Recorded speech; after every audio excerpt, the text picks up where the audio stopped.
आज main session में आगे देखते हैं क्वेश्चन कुछ और। इसका एक पहला क्वेश्चन है, एक बेलनाकार टैंक की क्षमता 246.4 लीटर है। यदि उसकी ऊंचाई 4 मीटर है तो उसके आधार का व्यास क्या होगा। तो बेलनाकार टैंक कैसा होता है, देखो पहले मैं फिगर से समझाता हूँ। बेलनाकार यानी सिलेंड्रिकल होता है, इस टाइप की होती है कोई चीज़, ठीक है। इसकी क्षमता, क्षमता का मतलब इसका आयतन दे रखा है, आयतन दे रखा है वॉल्यूम 246.4 लीटर, लीटर में दे रखा है आयतन। और इसकी ऊंचाई ये है 4 मीटर, ये है इसकी हाइट 4 मीटर। इसमें कोई तेल वगैरह भरा हुआ है और उसमें कितना आ रहा है, 246.4 लीटर आ रहा है। तो इसके आधार का व्यास, आधार यही तो है, और आधार है कैसा, इसका वृत्ताकार है। वृत्त का मतलब इसकी रेडियस, ये अगर मैं निकाल दूं, रेडियस आ जाए मेरी, तो उसका 2 ना कर दूंगा तो व्यास बन जाएगा। हम जानते हैं ना, रेडियस बराबर क्या होता है, रेडियस, रेडियस तो निकल आएगी। अब रेडियस का अगर हम 2 का गुणा कर दें, रेडियस में 2 गुणा कर दें तो क्या बन जाएगा, हमारा व्यास। तो मैं रेडियस निकाल दूंगा, उसमें 2 का मल्टीप्लाई कर दूंगा तो हमारा व्यास आ जाएगा। अब देखो फॉर्मूला क्या होता है बेलन का आयतन का, बेलन के आयतन का फॉर्मूला होता है V = πr²h। ये इसका फॉर्मूला है जो तुम्हें लर्न करना पड़ेगा, ठीक है। अच्छा देखो, इसमें ऊंचाई है मीटर में और मेरा आयतन दे रखा है लीटर में, तो मेरा आयतन भी काय में होना चाहिए, मीटर क्यूब में होना चाहिए। यूनिट मेरे एक जैसे नहीं होंगे जब तक मेरा क्वेश्चन सही नहीं होगा, क्योंकि मेरा आयतन दे रखा है काय में, लीटर में, और ऊंचाई दे रखी है मीटर में। तो ये मुझे लीटर है जो काय में चेंज करना पड़ेगा मीटर क्यूब में। तो देखो एक चीज़ और ध्यान रखना, 1 मीटर क्यूब में 1000 लीटर होते हैं, 1000 लीटर। इसको भी याद रखना पड़ेगा आपको, ये बहुत काम आएगा तुम्हारे, ठीक है। तो इसको अगर मैं 1000 से डिवाइड कर दूं तो काय में आ जाएगा मेरा वॉल्यूम, मीटर क्यूब में आ जाएगा। तो वॉल्यूम हो जाएगा मेरा 246.4 अपॉन 1000। ये काय में आ गया, मेरा मीटर क्यूब में आ गया। बताओ ये बात समझ में आ गई। अब फॉर्मूला हम वैल्यू पुट कर देते हैं। V की जगह पे, आयतन की जगह पे क्या रख दूंगा मैं इसको, तो मेरा आयतन यही तो दे रखा है, आयतन यानी V की जगह पे आ गया पाई, पाई की जगह पाई रख लो या बाद में रख देना वैल्यू पाई। r², रेडियस मुझे निकालनी है, और h मेरी दे रखी 4। बोलो यहाँ तक क्लियर आ रही समझ में बात। अब मुझे r निकालना है, r², तो ये पाई और ये 4, ये कहाँ पहुँचेंगे, इसके नीचे। तो यहाँ से निकल के आएगा मेरा r² = 246.4 बटे 1000। ये कहाँ पहुँचेंगे, नीचे। पाई की वैल्यू क्या होती है, 22/7। तीसरी फ्रैक्शन कहाँ पहुँच जाएगी, ऊपर, 7 ऊपर आ जाएगा, और ये 4 नीचे आने आना है, सही है। अब देखो सुनो यहाँ से, ध्यान, मेरी बात ध्यान से, इसको जब तुम सॉल्व करोगे तो ये निकल के आएगा 0.0196। r² बराबर आया है, तो r बराबर क्या होगा, रेडियस, इसका क्या लेना पड़ेगा, वर्गमूल, ऐसे लगा देना, ठीक है। अब वर्गमूल निकालना कैसे है, करोगे इसको, आता है आप पे। देखो सुनो, इसका पहले डेसिमल हटाओ। तो इसे कैसे लिख सकता हूँ मैं, बताओ। डेसिमल मैंने हटा दिया, जब हटाया है तो डेसिमल के बाद कितने डिजिट हैं, देखो 1 2 3 4, यानी 1 के साथ 4 जीरो वाले का डिवाइड कर देंगे। अगर इससे भाग दूंगा 196 को तो यही मिलेगा। अब 96 को क्या लिख सकता हूँ मैं, पता है आपको, 14 × 14, और 10,000 को लिख सकता हूँ 100 × 100।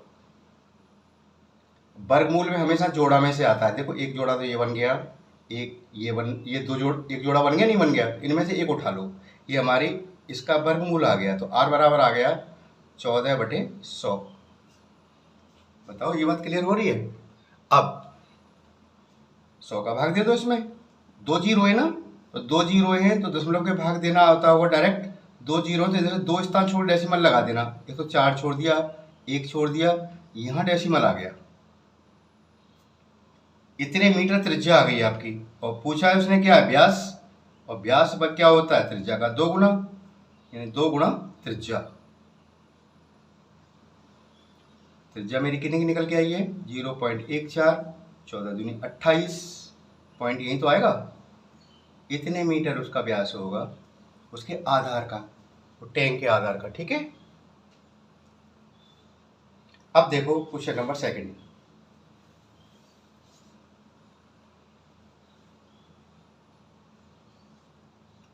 बस एक घनाभ के आधार का क्षेत्रफल। अब घनाभ की बात कर रहे हैं, घनाभ होता कैसा है पहले तो ये समझें। घनाभ के उदाहरण तुम्हें देखने को बहुत मिलेंगे, जैसे आपकी किताब है, माचिस की डिब्बी है, ज्योमेट्री बॉक्स है, यानी लंबाई चौड़ाई ऊंचाई इसकी सबकी अलग अलग होती है। ये होता है घनाभ, ये हो गया घनाभ। इसे इंग्लिश में बोलते हैं क्यूबॉइड। ठीक, इसके आधार का क्षेत्रफल देखो, जो जो चीज दे रखी है पहले उसे लिख लो। इसमें आधार का क्षेत्रफल दे रखा है, एक तो उन्होंने 34 सेंटीमीटर, वर्ग सेंटीमीटर लिखो या सेंटीमीटर वर्ग लिखो, एक ही बात है, यहाँ लगा दो या आगे लिख दो। ठीक है, ऊंचाई, उसकी ऊंचाई दे रखी है 3.5 सेंटीमीटर। तो उसका आयतन पूछना है, घनाभ का आयतन। तो देखो फॉर्मूला देखें, घनाभ का आयतन वॉल्यूम ऑफ क्यूबॉइड क्या होता है, लंबाई गुणा चौड़ाई गुणा ऊंचाई। क्लास में पढ़ा होगा आपने, ये इसका फॉर्मूला होता है, लंबाई गुणा चौड़ाई गुणा ऊंचाई। ये घनाभ का आयतन हो गया। ये तो घनाभ होता है। और घन कैसा होता है, देखो घन होता है जिसकी लंबाई चौड़ाई ऊंचाई सभी बराबर होती है, उसे क्या बोलते हैं, घन बोलते हैं। इसका उदाहरण सबसे अच्छा क्या होता है, लूडो की जो गोटी होती है, ये घन है आपका, इसे बोलते हैं क्यूब। इसके अलग फॉर्मूला है। चलो अब देखो, अब हमें आयतन तो ज्ञात करना है। अच्छा, लंबाई गुणा चौड़ाई क्या कहलाता है बताओ, लंबाई गुणा चौड़ाई क्या कहलाता है, तुमने ना पढ़ा फॉर्मूला, क्षेत्र एरिया बराबर लंबाई गुणा चौड़ाई। ये तो होता है क्षेत्रफल बराबर लंबाई गुणा चौड़ाई। तो लंबाई गुणा चौड़ाई की जगह पे क्या लिख सकता हूँ, क्षेत्रफल। इस फॉर्मूला को मैं ऐसे भी तो लिख सकता हूँ ना, क्षेत्रफल लिख दूंगा, किसकी जगह पे, लंबाई और चौड़ाई की गुणा की जगह पर। एंड ऊंचाई तो है ही आपका, क्लियर। और क्षेत्रफल मेरा दे रखा उन्होंने कितना, 34, और ऊंचाई 3.5 है। इनका मल्टीप्लाई कर दो आपस में, तो ये आता है आपका 119 सेंटीमीटर क्यूब।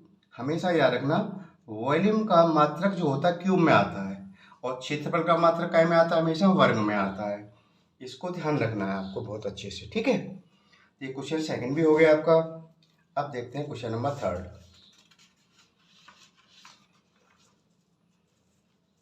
देखिएगा, पहले रीड करो इसे अच्छे से। एक समलंब की समांतर भुजाओं के बीच की दूरी, समलंब की समांतर भुजाओं के बीच की दूरी क्या होगी, जिसका क्षेत्रफल 108 वर्ग सेंटीमीटर और समांतर भुजाओं की लंबाई 9 सेंटीमीटर और 36 सेंटीमीटर है। तो देखो, समलंब चतुर्भुज जो होता है, समांतर चतुर्भुज, जिसकी दो भुजाएं तो समांतर होती हैं और दो भुजाएं असमांतर होती हैं, यानी दो तो साइड उसकी पैरेलल होंगी और दो साइड नॉन पैरेलल होगी। जैसे ये है आपका, जैसे मान लो ये और ये दोनों साइड कैसी हैं, पैरेलल है कि नहीं है। लंबाई और लंबाई अलग अलग हो सकती है, लेकिन ये है पैरेलल, क्योंकि इनके बीच की दूरी क्या है, हर जगह कैसी है, बराबर है। और ये दो साइड कैसी होती हैं, नॉन पैरेलल, असमांतर होती हैं। तो इसे तो तुम मान लो 9 सेंटीमीटर और इसे मान लो 36 सेंटीमीटर। कहा है उन्होंने ना, दोनों साइडें जो समांतर है भुजाएं हैं उनकी, एक 36 है एक 9 है। हाँ, समांतर भुजाओं के बीच की दूरी, इनके बीच की दूरी हमें निकालनी है, तो इनके बीच की दूरी लंबवत दूरी होती है, ये हमें h निकालना है। ये नहीं है आपकी, ये ऊंचाई नहीं है, ये तिरछी ऊंचाई होगी, स्लैंट हाइट। हमें क्या चाहिए? लंबवत ऊंचाई, ये वाली ऊंचाई चाहिए, ये पूछ रहे हैं वो। और एरिया दे रखा है, एरिया दे रखा है आपका कितना? 108 वर्ग सेंटीमीटर कहो या सेंटीमीटर स्क्वायर कहो, एक ही बात है। फॉर्मूला हमें पता होना चाहिए। देखो फॉर्मूला क्या होता है, क्षेत्रफल बराबर 1/2 ब्रैकेट में समांतर भुजाओं का योग, यानी जोड़, ठीक है, गुणा उनके बीच की दूरी यानी हाइट। इंग्लिश में ऐसे लिख लेते हैं बच्चे, area is equal to 1/2 A plus B. A और बी यहाँ पे क्या है? ए ये है, ये बी है बड़ी वाली साइड, या ए से मान लो, बी से मान लो, जोड़ में तो कोई फर्क पड़ता नहीं है, इनटू हाइट। ये फॉर्मूला आपको याद रखना पड़ेगा, रख दो इसमें। एरिया दे रखा है कितना? 108, 1/2 ए और बी यानी समांतर भुजाएं कौन कौन सी हैं? एक तो 9 है और एक क्या है? 36 है, और एच आपको निकालनी है, हाइट। क्लियर? सॉल्व करते जाना है बस, इसमें अब कुछ नहीं रह गया है, और तो तुम्हारे बाएं हाथ का काम है। 108 तो ऐसे रहने देना, 1/2 ऐसे रहने देना। ये कितना हो गया? 45 इंटू एच।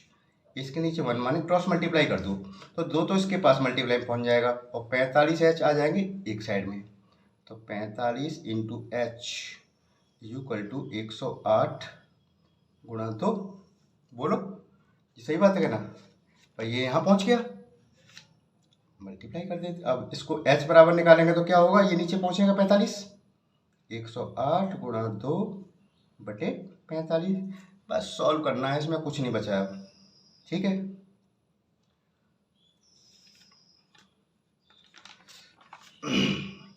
देखिएगा अब क्या करना है, सॉल्व कर दो इसको बस। 2 × 16, 2 × 2 बटे 45, या तो कट जाए तो ठीक है, ना तो मिक्स में बना देना, मिक्स फ्रैक्शन में, या ऐसे रख देना सेंटीमीटर।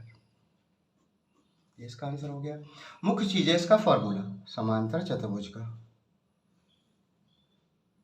समलंब चतुर्भुज का, समांतर नहीं, इसे बोलते हैं ट्रेपेजियम। क्या बोलते हैं इसको? ट्रेपेजियम।